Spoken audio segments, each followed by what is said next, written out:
Personne n'a de boule de cristal. Le meilleur outil pour gérer une business, ça demeure les prévisions financières.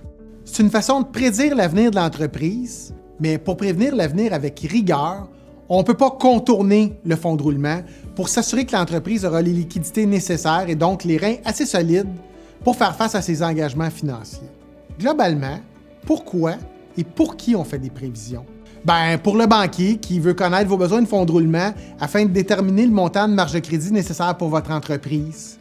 Pour un investisseur qui veut comprendre où s'en va l'entreprise et par conséquent ses espérances de profit. Pour gérer votre croissance et comprendre où on s'en va.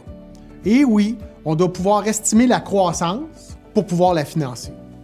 Aussi pour se donner une mesure de comparaison, analyser si on atteint nos objectifs puis au besoin rectifier le tir. Dans cette optique, les prévisions financières ne devraient pas être prises à la légère. Voici quelques conseils pour faire les meilleures prévisions possibles. En fait, partez de votre planification stratégique ou votre planification annuelle pour évaluer vos besoins et les convertir en prévisions financières. N'oubliez pas que ce n'est pas un exercice en vase clos. Les différentes parties prenantes de l'entreprise devraient être consultées dans l'établissement des prévisions.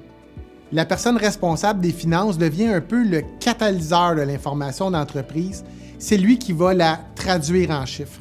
De la croissance prévue, en passant par les embauches, les coûts de fabrication ou les achats d'équipements, tout doit être revu au peigne fin. Vous devriez toujours ramener vos prévisions à leur plus simple numérateur.